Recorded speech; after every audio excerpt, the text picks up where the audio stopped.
Hi, this is CF Liu. Welcome back to this channel, my channel. And in this video, I want to show you, as of 2018, this is one of my portfolio or trading account, stocks account, and want to really disclose to you transparently, like what's the best performer in my portfolio, right?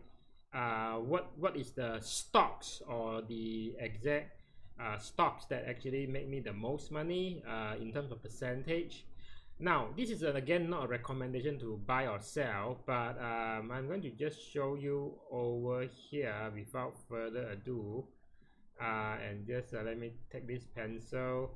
And you know that this is actually the one of my best best performing stocks. You know that this column is actually what we call a percentage of change, meaning that the higher the percentage, this is actually in percentage terms, right? So the best percentage is over here. It is a one counter here. Okay, just should actually draw this one. There's one stock that actually gained me 267% as a snapshot that I've done over here in March 2019.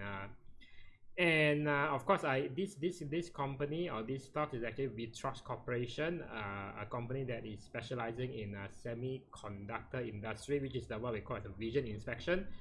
I bought this some time ago, and then the stock just jumps up to 200%. So I'm still holding it. I haven't really sold that yet. But most people would have told you that they're able to make this, and then they say I'm good. Right, but they forgot to tell you what are the other holdings in their portfolio that they lost. So to be very transparent to you, actually I do lose money as well in this portfolio of mine. Now this portfolio of mine, this exact account of mine, the exact capital was actually not that much. It's about 30, it's around 31,000 or 32,000. So what happened is 31,000 to 32,000, and you know that there are, you can see that what I have over here. So because I like to invest in high dividend yield stocks, right, or company, so you know that at the point of this snapshot, compared to the time I purchase it, I have, like, all that gambling and sim stocks which normally give very good dividend, like Berjaya Sports Toto and Magnum Berhad, which I have this one is almost break even, and whereas you can see here, here is about like minus 24%. And then this consumer product Signature International is a company that does kitchen cabinets and all that, and this one I actually lost around minus 49% just on these stocks alone. And moving on, this is I also suffered quite a huge loss, 59% over here, and then holding some Maybank, which is like minus 6%. And you know that I'm a big proponent of real estate investment trust, which from this alone, you know that I have, like, for this one I've been holding this at a higher price hectare, which is in this account, which was like minus 24, and then this one minus 2%. KIP was minus 10, because the price has actually dropped quite a lot right at the time of this recording. But this is for long term, so I'm not selling this yet, and I'm telling you why in a short while, right? MRCB Quill is 7.858, and YTL I got it at a very good price, which is 31%. So overall there's a minus 5% over here. Overall there's minus 7, and then this is minus 50 something. So the thing is, it really doesn't matter when you see like minus 49% and minus a double digit, because why? I know that when I invest into this, it's a bit of testing the water. Not testing the water is a bad word, but it's more I do not allocate a lot. The portion where I do allocate a lot are those very consistent big cap, and not only big cap but consistent income dividend generator. You can see my Susbody, I also have this Susbody holding in this portfolio, which is my minus 70%, and some warrants are blah blah blah as well over here. Now you can see that as a grand total, I'm actually, despite having this ridiculous minus 57, minus 40 something, this portfolio is actually only by minus 3.5%, which on by itself it could be something that you say, oh, it's really quite bad, right? But I just want to give you a perspective over here, and I just pull this up again, and I'm going to show you here this table. Right now, this table, as you can see that in the entire 2018, KLCI Malaysian KLCI actually lost 5.9%, and similarly 2018 was a very bad years for all the stock market and all that. So you see that even Dow Jones, the US actually lost -6, and then there's this London lost, like the index lost -12, and you know Hong Kong lost -13. There's this China lost -24. So almost all the stock market was in red. So if I were to compare back to what I have over here, right, only a -3%, then you know that it's not too bad, right? Because again, long term, I really don't lose sleep over this. But the other thing that is more important I want to share with you over here, I just want to zoom this in, is this part. Now this part is also what we call as a dividend statement received from all the stocks holding that I have. And you know that most of these stocks that I've shown you over here in this account of mine, it has so-called dividends, right? Dividends. Now it just squeeze in. So these are the record of all the dividend that I received. Now you say 100 over, even like 30 something over, and all that. Now you need, even though for 30,000 stocks account, dividend given, like periodical dividend given out, actually adds up. So I want to show you that over the entire year of 2018, is this all, everything of this adds up, even though it doesn't seem like it's a lot of money. But when it adds up together, it comes about this amount, which is around like 2014 ringgit. 2000, okay, 2014 ringgit. So over here, so if you look, if you look at this, right, and I just want to jump back to this so-called online calculator over here.